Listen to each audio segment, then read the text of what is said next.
from the near 40,000 polling stations is required to tally and verify the results received. That was the law in Maina Kiai. And they go further to say the architecture of our laws is that the power to tally and verify cannot be vested in an individual.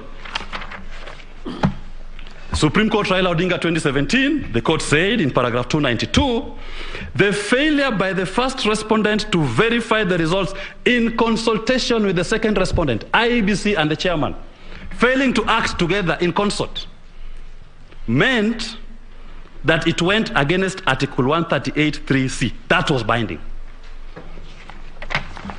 To drive this point home, my lords and my ladies, taking into account those two decisions, the number of IEBC commissioners are 7 plus the chairperson. The number of Supreme Court judges are 7 plus the Chief Justice. If, as been... Counsel, yes. Do I understand you to be comparing the Supreme Court, its architecture, and the IEBC? No. I wanted to give an example. Be careful, Counsel. Okay, I'll try to be very careful. I'll try to be very careful and not extreme. I just use the number of 7. That in terms of 7, the Supreme Court sits as a full bench when constituted. And the rules on arriving at a decision is by majority. And there have been even instances when the Chief Justice of this court has been on a minority. And we never saw a Chief Justice walking out there saying, my minority decision is the decision of the Supreme Court of Kenya.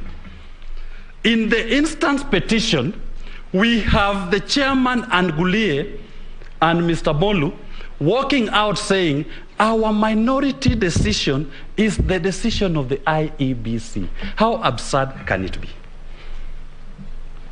And to buttress that point, Mr. Nyamodi has clarified what roles were given to the commissioners as opposed to tallying. The roles given, for example, to judges are known to adjudicate over matters.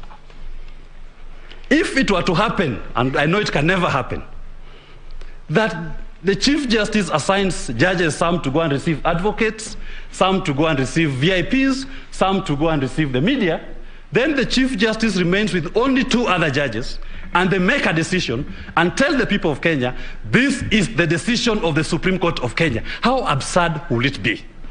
That is what transpired in this particular case. Commissioners were relegated outside their core functions, and the function performed by an individual, what I call a minority of the IEBC. That was never the intention of the law.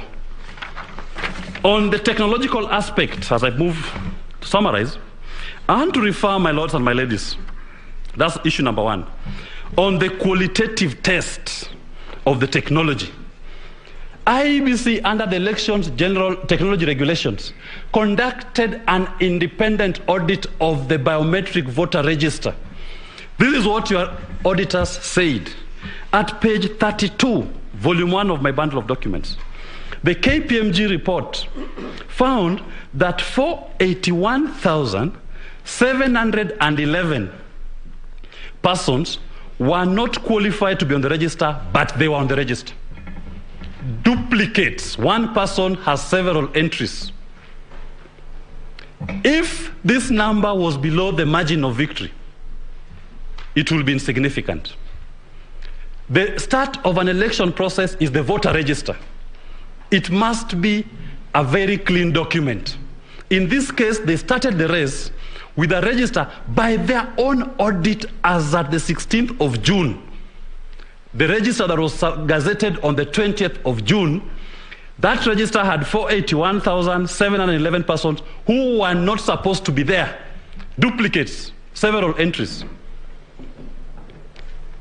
The margin of victory by which William Ruto passes 50% plus 1 is less than 70,000 within this margin. The margin of victory by which is declared more than Raila Odinga, 200,000, again less than this. So the universe of the elections was already compromised ab initio, and the number by which it is compromised